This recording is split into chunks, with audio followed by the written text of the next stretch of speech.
Hello, welcome to lesson 19. This is division facts. So we've already moved past multiplication and we learned about missing numbers in multiplication problems. And so learning about missing numbers in multiplication actually makes a smoother transition into division facts, at least simple division facts right now.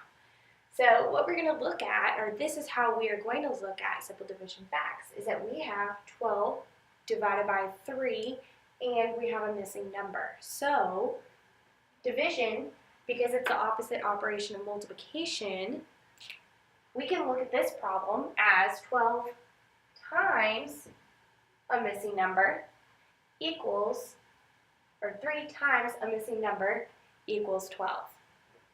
So if you know your multiplication facts very quickly, we should know off the top of our heads that 3 times 4 equals 12. Otherwise, you could count by threes and see how many times 3 can go into 12, because that's what you always ask yourself for multiplication problems, especially when you get into long division. How many times can 3 go into 12?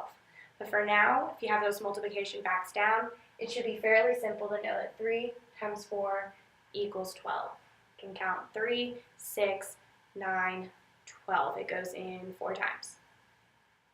So that's why I have here 3 times 4 equals 12. So my missing number is 4. All right, so we can go ahead and look at example 1, 2, 3, and 4 in very similar ways. I have an example 1, 4 times something is going to equal 20, or 4 goes into 20 how many times? So we're going to go ahead and look at it as a missing number for multiplication. 4 times what equals 20? Well, I know 4 times 1 is 4, 4 times 2 is 16, 4 times 3 is 12, 4 times 4 is 16, and 4 times 5 is 20. So my missing number is 5.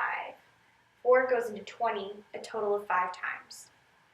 Example 2, 3 times what is equal to 18, or 3 goes into 18 how many times? You can look at all these division facts the very same way. You just ask yourself, how many times can 3 go to 18? Or 3 times what equals 18?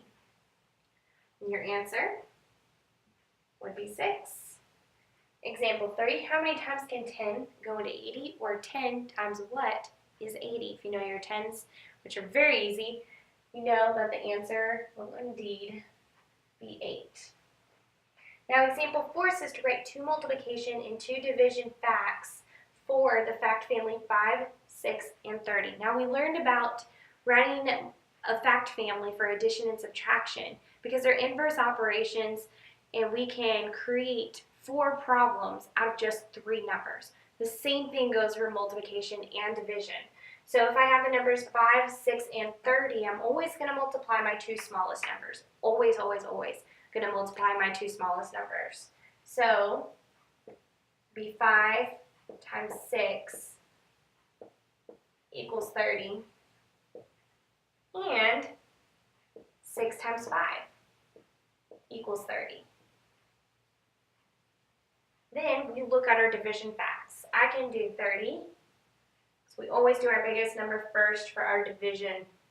Always say the biggest number, which is 30. 30 divided by 5 equals 6.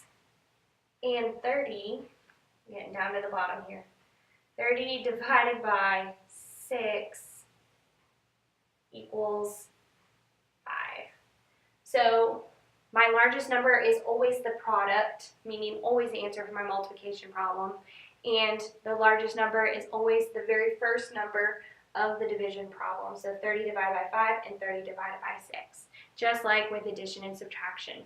Largest number is always the sum, the answer. And in division, or in subtraction problems, the largest number always goes first, just like in division. So it should be fairly simple. And that's all we have for lesson 19. It is a very simple lesson because it's should hopefully be all review for you.